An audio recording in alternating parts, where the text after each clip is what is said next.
On a crisp autumn morning in 1969, commercial air travel in the United States was in a very different era. Airports bustled without metal detectors, luggage wasn't scanned, and people boarded jets as casually as catching a bus. In that climate of minimal security, hijackings were alarmingly common. It was the golden age of the skyjack, and in that world, an extraordinary story was about to unfold. One that would etch itself into aviation history forever. The date was 31st October 1969. In Los Angeles, passengers waited to board Trans World Airlines Flight 85, a Boeing 707 jet scheduled for a short domestic flight from Los Angeles to San Francisco. Among the crowd was Raffaele Minicello, a young Italian-born man with a calm but determined look in his eyes. At just 19 years old, he appeared ordinary, dressed in civilian clothes with the vague air of a traveler preparing for a short hop across California skies. What the other passengers did not know was that Minicello carried in his hand luggage not just the everyday belongings of a traveler, but a folding stock M1 carbine rifle, ammunition, and other tools of violence. Minicello's decision to hijack the flight was rooted in personal turmoil. A decorated U.S. Marine veteran of the Vietnam War, he had returned from combat wounded and disillusioned. Back in the United States, he believed he had been cheated out of pay and was facing a court-martial for a burglary charge, accused of stealing supplies from his own base. With a court date looming and facing the prospect of punishment, he devised a plan that was as desperate as it was spectacular. He would hijack a commercial airliner and use it to escape back to his homeland of Italy. As Flight 85 lifted off from Los Angeles bound for San Francisco, none of the passengers suspected what was about to unfold. It was a routine morning flight, the kind people took to visit friends or for business, or simply to continue their journeys. But about 15 minutes into the flight, after the seatbelt signs were turned off and breakfast service was underway, Minicello quietly stood up and walked toward the rear of the cabin. He disappeared into the lavatory, closing the door behind him with an almost casual manner that betrayed nothing of what he was about to do. Inside the cramped restroom, Minicello assembled his rifle, a cold and calculated act. Moments later, the stewardess on duty saw him emerge, the rifle in his hands. In an instant, the calm atmosphere of the cabin dissolved into tension and disbelief. With the barrel pointed clearly and with absolute authority, Minicello commanded her and the crew. The hijacking had begun. His demands were both simple and astonishing. He wanted the plane to be flown not to Cuba, as was common in hijackings of the time, but to Rome, Italy. That destination was virtually unthinkable for a domestic United States flight in 1969, thousands of miles beyond the jet's fuel range, requiring multiple stops to refuel along the way. But Minicello was resolute. The stewardess, frightened but composed, relayed his demands to the cockpit. Captain Donald Cook and his flight crew were seasoned professionals, trained to remain calm under pressure.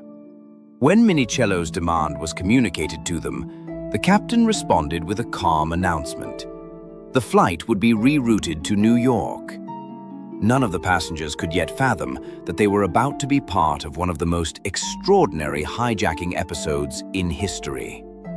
The Boeing 707 didn't have enough fuel to make the transcontinental journey in one go, so the pilot asked for permission to land for refueling. The plane diverted to Denver, Colorado, where it touched down amid growing confusion and alarm among airport officials. But Minicello, tightening his grip on the situation, allowed a remarkable thing to happen. All 39 passengers were permitted to disembark, along with 3 of the 4 flight attendants on board.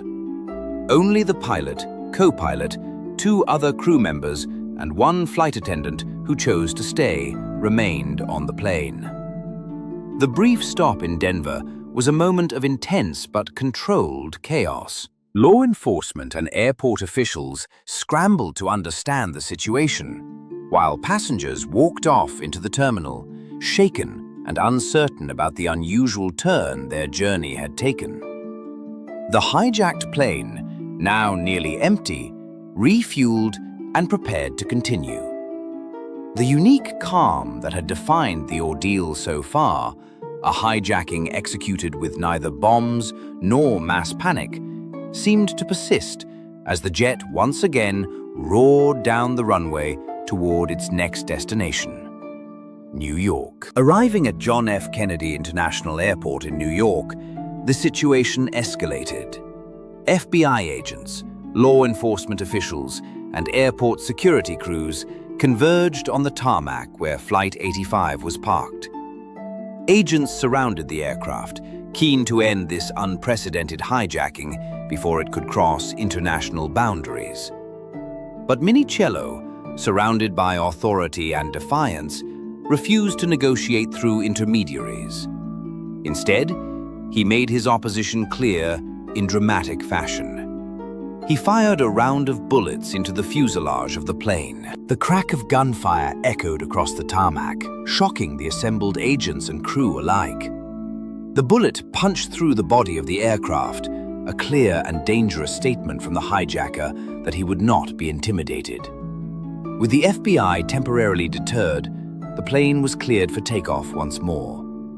And so, Flight 85 continued its journey, climbing into the sky toward Bangor, Maine, another refueling point on the long voyage across the Atlantic. Bangor International Airport, little more than a collection of hangars and airstrips at the time, became the next unexpected chapter in this saga.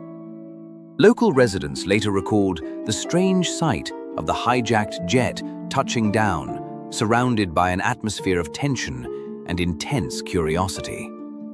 The plane refueled quickly before taking off once again, its final transatlantic stretch directly toward Europe and the distant hope of Rome. The flight from Bangor to Shannon Airport in Ireland was long and silent. The few crew and the lone flight attendant remaining with Minicello were caught in an extraordinary moment that spanned continents and drew international attention. When the jet landed in Shannon in the darkness of night, it was refueled once more before the final leg of the journey. In that cabin, the quiet hum of engines and the faint whispers among the crew spoke volumes about the tension and uncertainty that had now stretched over hours.